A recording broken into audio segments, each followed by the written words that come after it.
Draco's Christmas story. Prologue. Draco is in the temple of the sacred king in the future up in Egypt, and he just stepped in and he's already on his first trial, and it just happens to be a puzzle, and he flies upwards to try to figure it out, what needs to be moved and in what place. Aha! I got it now, that was an easy first trial, Draco said as he moves the pieces into place and notices that the puzzle is the shape of a familiar-looking blade, but he can't seem to remember what it's called. After he finishes the placement of the puzzle pieces, the temple shakes as if an earthquake was happening, but then a voice inside of Draco's head spoke to him saying, "Take this gift as a reward for completing the puzzle. But proceed with caution, for what's next you must fight, but you cannot win without a smite." A ring appears out in nowhere in a ball of light and slips itself onto Draco's finger. But little did Draco know that the ring was a source of unbelievable, destructive strength. He did make sure to be cautious about the warning he got from that voice in his head. As he passed through a giant doorway that was opened after he solved the puzzle. He was still trying to figure out the riddle the voice said though. Chapter 1. The Beginning. It was currently December 19, 2014 at 10 p.m. and Draco was doing his daily search for Jeff the Killer, and he was getting a feeling as if he were slowly being pulled away into another dimension when suddenly a group of 4 beings appear before him. He noticed the first was Jeff and the second Slenderman. Draco then noticed that everyone except for Slenderman was wearing some weird robes, and Draco said, well, if it isn't my number one target, Jeff the Killer, was it? I do believe it was. So anyways, what makes you bring some friends this time, and what's up with that ridiculous outfits? Are you cosplaying? He teased Jeff. As for you, Slendy, why is the head of the Slender family here with my prey? Do you want to join him in battle, or would you prefer to not get your tentacles dirty? Draco asks.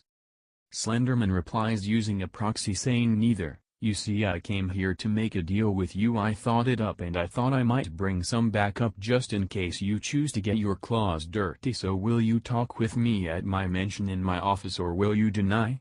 If you deny, I will have to use force, which I really don't want to do. You pick, Draco. Draco says in reply, if I come with you, will you let me spar Jeff afterwards? Not make anyone fight me in the process besides Jeff? Slenderman replies with a sigh and says, such children, alright, I'll allow it, but you cannot hurt anyone within the office, okay? Draco says in reply, as well as holding in a lot of rage from being called a child. Okay Slendy, let's go big guy. After about 10 minutes of walking in the Enchanted Woods, they finally reached the portal to Slender Mansion and stepped through. Slender tells Jeff to stay out and away from the office premises and tells Draco to follow him in. Alright Slenderman, what's this deal you wanted to make with me? Depending on what it is and how I understand it, I will make my decision. Slender then explains it in simple terms to Draco like this: the deal is, I want you to tell me if you can do me a task that I just recently discovered only you can do, because none of us can seem to time travel nor teleport or fly. I got that intel from Jeff, but back to the details. I wanted to know if you can go to a place in the far north in the year 2096. It's a temple called the Tower of the Sacred King. It's in a pyramid shaped like a 2-headed sphinx. There's a reward at the top of the tower that can only be accessed by creatures and people with your kind of abilities, and by entering the tower and working your way up. Now if my research is correct, there are 3 trials you must pass to get the reward. In return, I will leave Jeff up to you and see to it that he dies. Also, I will offer you a place here in Slender Mansion and let you be second in command if you can help me. But what I'm seeking from this tower is the second item, which I heard is a necklace that has 3 of the most ancient and rare as well as beautiful gems on it. If you can bring it back here, I will let you do as you wish here in Slender Mansion or wherever you want to be as well. If you can acquire the power at the top of the tower, I hear it makes you into a god of whatever you are, depending on your race and past actions. So what do you say, Draco? Will you help me or not? Draco sits still, deciding on what choice to make, and finally decides and says, alright Slender, I'll help you, but know this: if you dare let anyone out to kill people, I know the deal will be off. Got it? Slender says in reply, thank you very much for your cooperation and I understand. Now go have that spar and get ready to go. I want you to be off in 3 days at high noon. Draco states, I know I can see the future, the past, and the present. So you don't need to tell me when to leave, okay? Now for that spar. Ha ha ha. Chapter 2. After the spar, Draco headed back home and we checked the alarm clock. It said the time was 6 p.m. on December 20th, 2014. Draco then says, "Bang, time certainly does go by quickly in that dimension. Now time for a meal and some sleep." After a night of good sleep, Draco wakes up in the dusk of a new day. After Draco eats breakfast and a hot shower, he starts packing his gear and equipment for his new favorite hobby, airsoft. He fell in love with the sport at about the age of 10 years and he's loved it since. He doesn't seem to know why though. So he picks up his ghillie suit and his Barrett M99 airsoft gun along with his electric Desert Eagle pistol that's semi and full auto, and his favorite part of the gun is its blowback action, so it's like a real gun. He also grabs a few 1-liter water bottles and heads out to the game to win. After about 3 hours of playing airsoft and getting victories thanks to Draco's sniping and stealth skills, he heads home to take his daily midday nap. For a few hours he flies home and finds a package sitting on his front porch, so he flies down and picks it up to see who it's from, and he reads a tag that states, "To Draco from Slenderman and Jeff. Merry Christmas." Draco then takes the box inside and opens it up and finds a key, a crimson reed headband, and a note. The note states as follows: "Dear Draco, Slendy wanted to give you a key to warp out of any dangerous areas as a token of his gratitude, although I, Jeff, know that you won't need that unless someone more powerful than God faces you in combat. I learned that after our spar at the arena yesterday. I wanted to reward you for beating me, so I sent you this headband I made with some cloth and blood of my victims the other night. Anyways, Christmas is coming soon and everyone wants to see you again on Christmas, so we thought that we should all ask Slenderman if we could offer you to come celebrate Christmas with us killers, and he agreed to it, but you've got that request that Slendy made to you, so he delayed it to after Christmas. So if you will please come by on Christmas Eve and help us decorate and come back on Christmas Day. Sally would be so happy. Also, if you do come on Christmas Eve, be sure to bring a gift for Sally, Slendy, Ben, and Masky." That's the second wish they made for Christmas. From Sally, Ben, Masky, Jeff, and Slendy. P.S. Cheesecake will satisfy Masky enough for Christmas along with you being there. And don't get me wrong, I still hate you. We just got bored without anyone new on Christmas, and thanks to you Sally is crying because you didn't tell her bye before you left. So you better come or I'll kill more than just your remains of your family, Draco. After reading that, Draco decided that he would be there, but only because Sally is crying and he can't stand her cuteness despite the fact that she is a killer too. So the days pass and Draco is on his way to the bakery to pick up his cheesecake for Masky when he bumps into Jeff, who was holding Sally's hand, and Jeff said, "Hey, watch it, punk." In the year 2009 I suffered through an extremely tragic trauma, one that scarred me for life. Jeff then looked up at from 7 years ago. My mom committed suicide because my dad was a raging alcoholic raping monster when he got out of prison for trying to get rid of someone in the family. No one ever said who that was though. I ended his life when he tried to rape mom and beat her up. I hit him as hard as I could with a bottle of champagne that was sitting next to me at the time. Then I passed out and woke up in a mountain cave with a blanket and a rucksack with various items. I cried quietly before my journey truly began. Journal entry number 12, 2016. As 7 years passed and I grew up upon my travels to find some place or someone to take me in and care for me, I eventually came across a beautiful meadow full of flowers and cherry blossom trees of all sorts. My stomach growled, so I sat down in the middle of the meadow just below one of the trees and ate a cooked fish that I recently made, when I heard a female voice come from behind me. In confusion I asked, "Who are you?" As I turn around I see a beautiful girl that was a little bit shorter than me and had the same skin color along with the same red eyes and same white hair. She sat down next to me and started to explain everything. "My name is Xmas, and I'm your little sister. I was sent to the Academy of Weapons and Self-Training when Dad discovered my hidden talents. However, Mom was against it but didn't get to keep me home with you.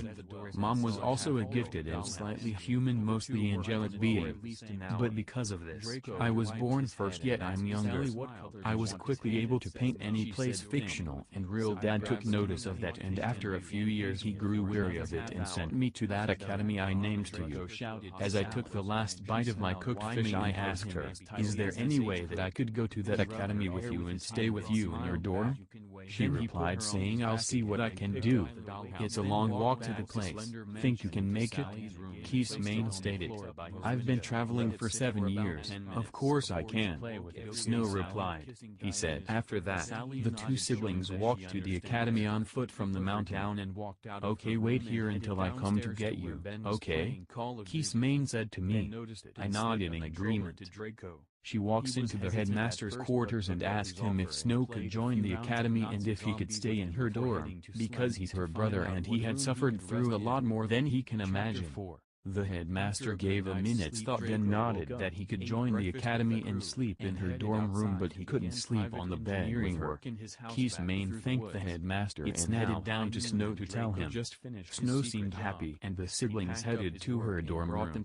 Snow then pulled out his sketch pad and pencils and started drawing whatever he was imagining and seeing. Xmas looked down at his art and said, "Wow, you're even better than me at that, Snow." Snow said, "I've been practicing but I'm just as good at this as you are, sis," he said with a slight giggle. So everyone woke up in a good mood and gathered around the tree and handed each other their gifts. As Draco was giving gifts he remembered that he has some special ones for everyone. "Hey Jeff, have you noticed that motorcycle with the white paint and blood red motto outside?" Draco asked. Jeff looked outside and his jaws dropped. He was about to ask but before he could, Draco said, "I made it myself the other day." As he said that he threw a couple of keys to Jeff. "And Ben, I've gotten you the newest first-person shooter games along with a new Xbox 360. For Masky, I've made you a four-wheeler with a surprise on it." "Jeff, I almost forgot, when you're on your bike I made you press the blue button on the handle and your bike will engulf with hellfire. Same for you, Masky. Sally, I got you a whole new dollhouse with a bunch of dolls and a few movies." Slendy walks in with the cheesecakes and Draco held out a new modern laptop. "Thanks, Draco," Slendy says happily. Chapter 6. After everyone finished opening their gifts, Slender sends Draco back home with Sally until 5 at night. As soon as Draco and Sally walk through the portal, Draco asks Sally, "Do you want to see something cool with me in the sky, Sally?" Sally replies saying, "Are you going to fly? Can you? Will you take me up with the birdies, Draco?" Draco answers saying, "Of course I can, Sally, but can you keep a secret? I want to show you something cool." Sally says in reply, "I can keep a secret, so please show me." Draco nods and then snaps his fingers and the purple darkness appears on his flesh and the dark aura starts peeling his skin off his body. His face also changes from a normal one to a different form along with the rest of his body, and before Sally knew he was done changing form, Draco says in his demonic voice, "Well, Sally, what do you think? This is what I really look like. Want to fly with me now?" Sally says with a big smile, "Wow, you look so cool, but why do you have Jeff's smile carved in your face?" Draco replies saying, "Jeff killed my family 3 years ago right in front of me and carved this smile in my face afterwards, and thanks to this form I survived his stabs, although I did lose a lot of blood." Sally says in reply, "Why would he do that to someone as nice as you?" Draco replied with the words, I don't know, but I got payback today with a gift I got him. It made him sorry for killing them. That is why he was really crying. So want to fly with me, Sally?" Sally replies saying, "Yeah, I'm ready to fly with you." So Draco sat down telling Sally to get on his back and hold on tight. So she did, and Draco bent his knees and jumped really high up, and in no time they were flying with some eagles and birds. Draco asks Sally, "Are you having fun yet? If not, we can go faster. Also don't forget to look down at the view, it's great." Sally said, "Faster. Faster. Ha ha ha ha ha ha. Wee." And then Draco said, "Okay, hang on tight." Down we go. Next thing you know, Draco does something he never knew he can do. Sky's mother is in a coma and her health condition is at a deadly state. So he decided to go on a very deadly journey to gain power that can heal any illness. That's right, angel magic. The only power that can heal anything. Chapter 1. The year is 1945 and Sky's dad is out at war while his mother is slowly dying.